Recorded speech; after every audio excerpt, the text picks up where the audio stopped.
Hello बच्चों, good afternoon and welcome to everyone of my channel. My YouTube channel name is BM Physics. Today I want to talk about the new and interesting topic, the spherical refracting surface, especially lens. I hope my all प्यारे बच्चों okay, so let's start, and this is the lecture number 85. তো যাই হোক, আজকে আমরা আলোর তৃতীয় অধ্যায়ে যে বিষয়টি আলোচনা করব সেটা হচ্ছে গিয়ে লেন্স দ্বারা বস্তুর বিবর্ধন, লেন্স দ্বারা সৃষ্ট প্রতিবিম্বের বিবর্ধন। তো the magnification of an image found by lens. তো আজকে আমাদের যে টপিক সেটা হচ্ছে গিয়ে, চ্যাপ্টারের নাম হচ্ছে গিয়ে spherical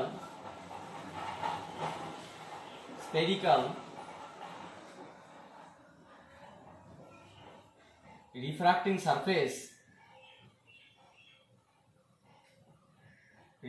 surface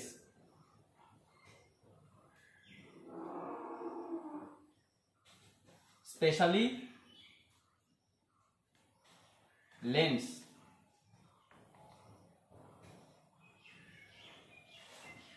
তার মধ্যে আমরা যে টপিকটি আলোচনা করব সেটা হচ্ছে গিয়ে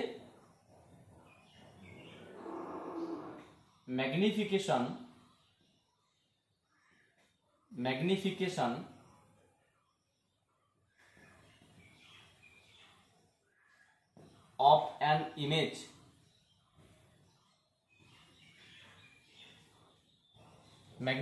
অফ অ্যান ইমেজ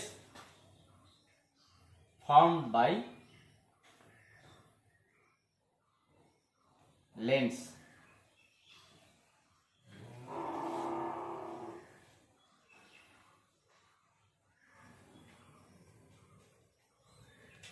লেন্স দ্বারা সৃষ্ট প্রতিবিম্বের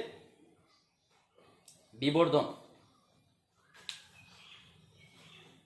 তো বিবর্ধন মানে বা ম্যাগনিফিকেশন বা অ্যাম্প্লিফিকেশন বা এনলার্জ, এই যে টার্মগুলো আছে এগুলো সবটাই বিবর্ধিত বা বড় হওয়াকে নির্দেশ করে।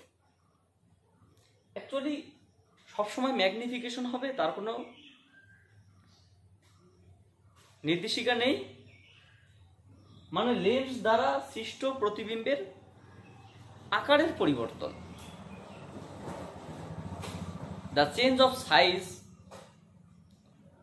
of an image formed by lens, lens দ্বারা সৃষ্ট প্রতিবিম্বের আকারের পরিবর্তন ঘটতে পারে, শেপ অফ চেঞ্জ।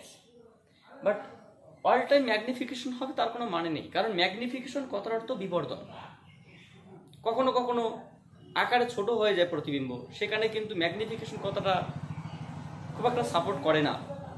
ম্যাগনিফিকেশন বা অ্যাম্প্লিফিকেশন বা এনলার্জমেন্ট এই কথাগুলোকে সর্বদাই বড় হওয়াকে নির্দেশ করে। এখানে আমরা বলতে পারি the change of shape, the change of size of an image by a lens. যাই হোক, আমাদের এখানে যেভাবেই থাকুক, ম্যাগনিফিকেশন কথার অর্থ বিবর্ধিত। তাহলে কিসের বিবর্ধন? যে বস্তুর বিবর্ধন। একটা বস্তু রাখলাম, প্রধান অক্ষের উপর লম্বভাবে রাখলাম, বা প্রধান অক্ষর সঙ্গে সমান্তরালে অক্ষীয় বরাবর রাখলাম। সেটা বস্তুটা হতে পারে 2D বা 2 ডিমেনশনাল অবজেক্ট হতে পারে।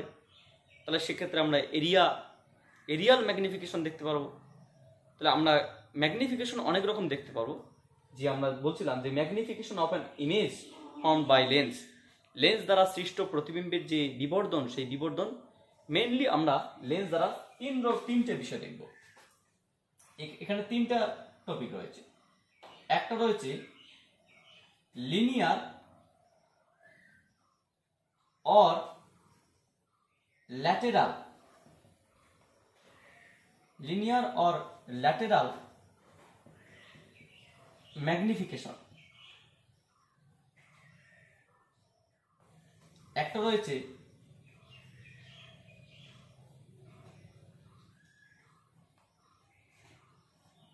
Arial magnification, Arial magnification. আর একটা রয়েছে axial or longitudinal, longitudinal magnification.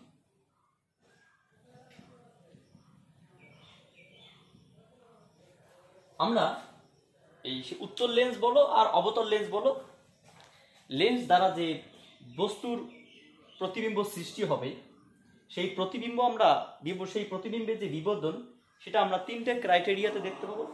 একটাকে বলা হয় লিনিয়ার অর ল্যাটেরাল ম্যাগনিফিকেশন, এটাকে বলা রৈখিক বা অনুদৈর্ঘ্য অনুদৈর্ঘ্য না সরি রৈখিক অর অক্ষীয় বিবর্ধন, সরি অক্ষীয় না, এটাকে রৈখিক বিবর্ধন লিনিয়ার ম্যাগনিফিকেশন। এটাকে এরিয়াল বা ক্ষেত্রীয় বিবর্ধন বলা হয়, এটাকে অক্ষীয় বা অনুদৈর্ঘ্য বিবর্ধন বলা হয়। এই বিবর্ধনটাকে বলা হয়, এই বিবর্ধনটিকে বলা হয় রৈখিক বিবর্ধন,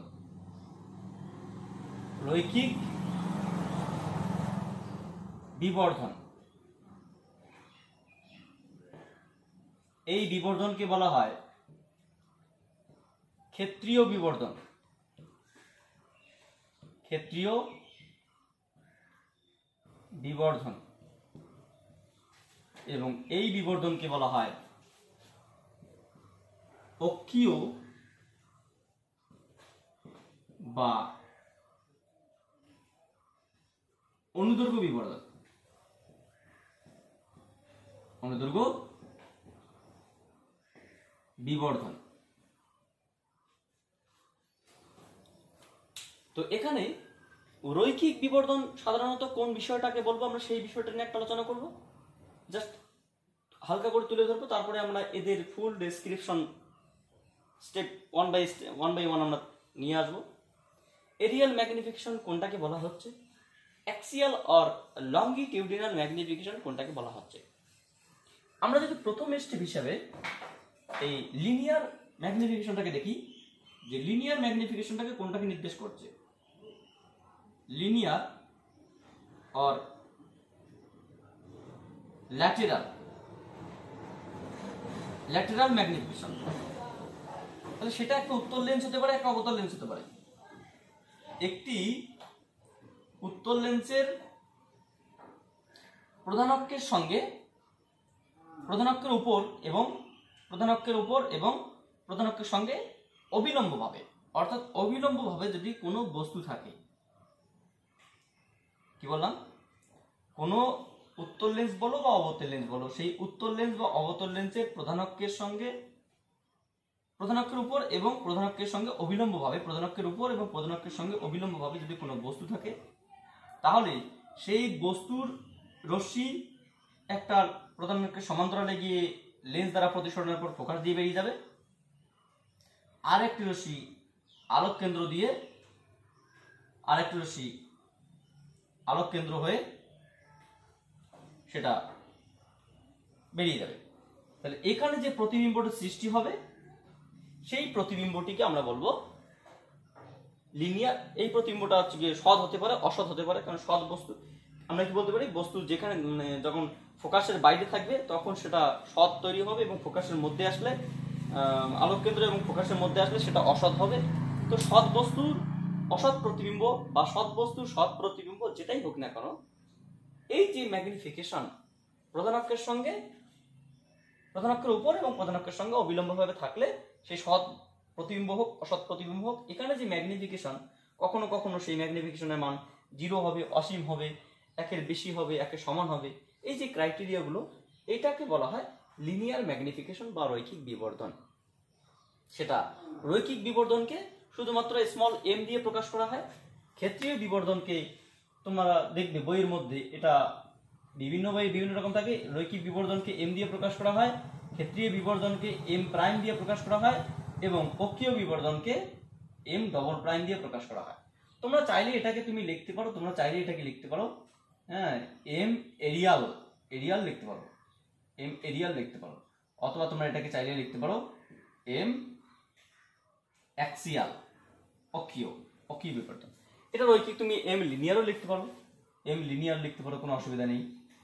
এম লিনিয়ার তুমি এটাকে ইন্ডিকেট করে দিলে যেটা লিনিয়ার বিবর্ধন, লিনিয়ার ম্যাগনিফিকেশন, তো সেটা তুমি এম লিনিয়ার লিখতে পারো, এম এরিয়াল লিখতে পারো, এম অ্যাক্সিয়াল লিখতে পারো।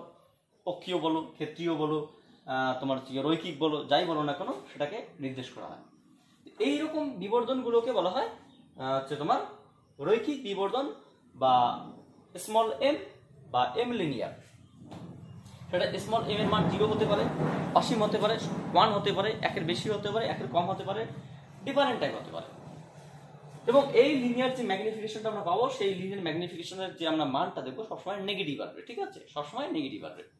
আচ্ছা, আর একটা বিষয় আছে গিয়ে, হ্যাঁ, এবার এখানে সবসময় নেগেটিভ না, আমি একটা ভুল বললাম, যদি অসৎ প্রতিবিম্ব মানে সৎ বস্তুর অসৎ প্রতিবিম্ব হয়, তাহলে অসৎ প্রতিবিম্বের ম্যাগনিফিকেশন পজিটিভ হবে, আর সৎ প্রতিবিম্ব হলে নেগেটিভ হবে। সেটা আমরা পরবর্তীতে আসছি, মানে ফুল ডেসক্রিপশন নিয়ে।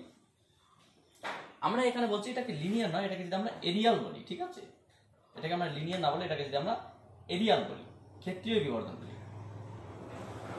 Arial magnification.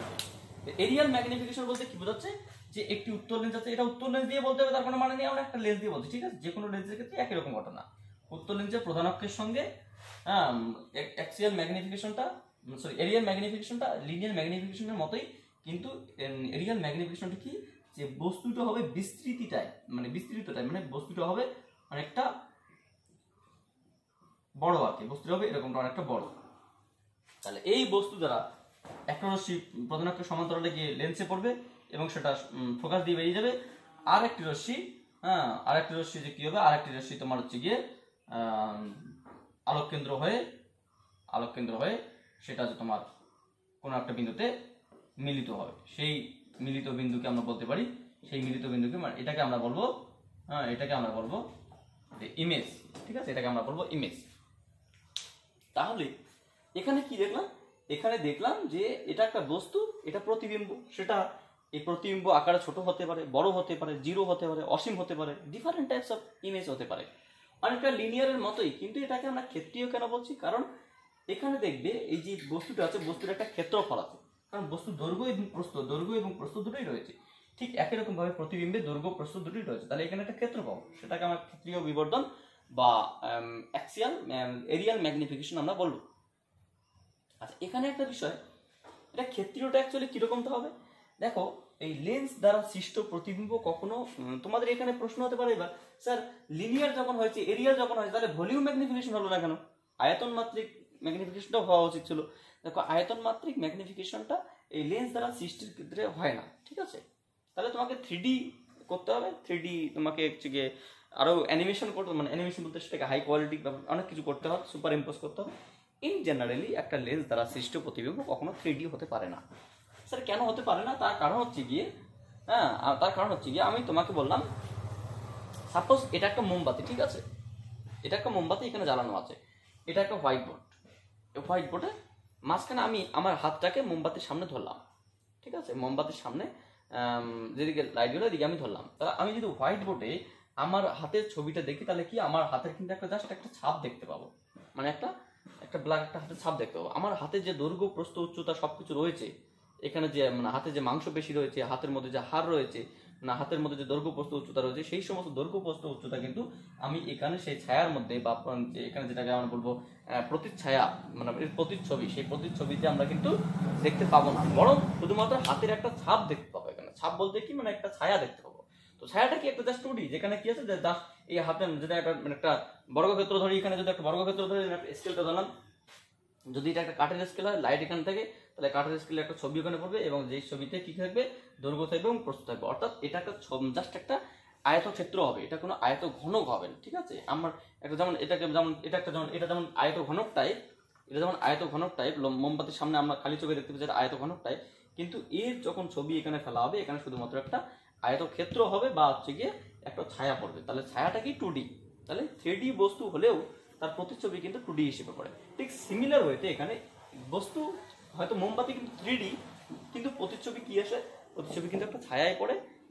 মোমবাতির দিক থেকে যেরকমটা মনে হবে, অ্যাকচুয়ালি একটা মোমবাতি ধরানো এরকমটা আছে, একটা মোমবাতি ধরানো এরকমটা আছে, একটা মোমবাতি যার দৈর্ঘ্য প্রস্থ তিনটে রয়েছে, দৈর্ঘ্য প্রস্থ তিনটে রয়েছে, যখন এই দিক থেকে লাইট পাঠানো হবে তখন কি হবে, এখানে মোমবাতির একটা জাস্ট ছাপ পড়বে, এখানে কি মোমবাতির একটা ছাপ পড়বে, মানে একটা মোমবাতির একটা ছাপ পড়বে, মানে এখানে কিন্তু এরকমটা পড়বে, তখন এর পরিবর্তে কিন্তু এদিকে যে আমরা ছাপ দেখি, এদিকে যদি লাইট পাঠানো হয় তাহলে কিন্তু মোমবাতিটি জাস্ট এরকম একটা মানে এদিক থেকে ধরুন এখানে মোমবাতি আছে, এদিকে লাইট পাঠানো হয়, তাহলে এর পরিবর্তে এখানে থাকে, তাহলে এর পরিবর্তে জাস্ট একটা আয়তক্ষেত্র আমরা দেখতে পাবো, অর্থাৎ এটা একটা 2D, ঠিক আছে।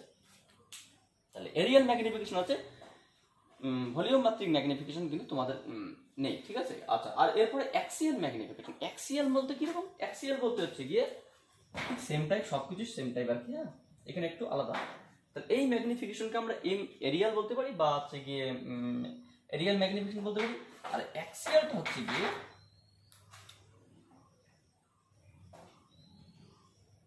অ্যাক্সিয়াল ম্যাগনিফিকেশন যেটাকে আমরা বলছিলাম, সেটা হচ্ছে গিয়ে, তাহলে আমরা বলছি এখানে এটা একটা উত্তল লেন্স, সেই উত্তল লেন্সের প্রধান অক্ষ, প্রধান অক্ষের সঙ্গে ধরুন সাপোজ এখানে একটা তীর বসানো আছে, এরকম একটা তীর বসানো আছে, ঠিক আছে, একটা তীর বসানো আছে, এরকম একটা তীর বসানো আছে, তাহলে সেটা ফোকাসের মধ্যে হতে পারে, ফোকাসের বাইরে হতে পারে, ফোকাস এবং দুদিকে হতে পারে।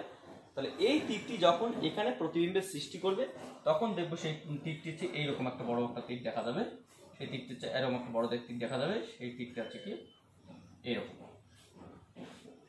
তাহলে কি, তাহলে কোনো বস্তুকে উত্তল লেন্সের প্রধান অক্ষের সঙ্গে, প্রধান অক্ষের উপর এবং প্রধান অক্ষের সঙ্গে সমান্তরাল কি করতে হবে, কোনো বস্তুকে উত্তল লেন্সের প্রধান অক্ষের উপর এবং প্রধান অক্ষের সঙ্গে সমান্তরালে রাখলে সেই বস্তুর যে প্রতিবিম্ব তৈরি হবে সেটাও প্রধান অক্ষের উপরে হবে এবং প্রধান অক্ষের সমান্তরালে হবে। তাহলে সেই প্রতিবিম্বের সাইজ বস্তুর সাইজের তুলনায় কতগুণ বড় বা ছোট, সেটাই হচ্ছে ম্যাগনিফিকেশন। সেই ম্যাগনিফিকেশনকে আমরা এম ডবল প্রাইম বা হচ্ছে আমরা অ্যাক্সিয়াল, অক্ষীয়, মানে এটা একটা অক্ষীয় বা অ্যাক্সিয়াল, এটাকে লঙ্গিটিউডিনাল বা অনুদৈর্ঘ্য, মানে যেদিকে রয়েছে সেদিকে। আচ্ছা, এটা উল্টে গেল কেন সেটা আমরা পরে বলছি। এটাকে বলে অ্যাক্সিয়াল ম্যাগনিফিকেশন বা অনুদৈর্ঘ্য বিবর্ধন, ঠিক আছে। এই পর্যন্তই আমরা আপাতত জাস্ট ম্যাগনিফিকেশনের যে একটা ওভারভিউ, বাইরের দিক থেকে কি কি হতে পারে সেই সমস্ত আমরা ক্রাইটেরিয়াগুলো আলোচনা করলাম। আমরা পরবর্তী 86তম লেকচারে লিনিয়ার অর ল্যাটারাল ম্যাগনিফিকেশন নিয়ে আমরা আসছি, যে এর ফুল ডেসক্রিপশন আমরা দেখব। যদি এর ফুল ইনফরমেশন ঠিকঠাকভাবে জানতে পারো তো আমি আশা করি যে এই এরিয়াল বা অ্যাক্সিয়ালটা পড়ানোর দরকার নেই, এটা এমনি হয়ে যাবে, কারণ এর মতো নেই, ঠিক আছে। তাহলে আমাদের এই লেকচারটা হবে এর খুব ইম্পর্টেন্ট, কারণ এই লেকচারটার উপর বেস করে এই লেকচারগুলো হবে। এটাকে আমরা খুব শর্টলি করার চেষ্টা করবো, কারণ এটাকে তোমরা যদি বুঝতে পারো এটা আমরা শর্টলি আলোচনা করতে পারবো, ঠিক আছে।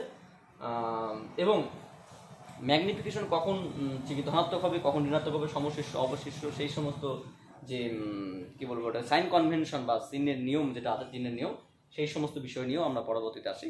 So thank you for watching my video and wait for my next class.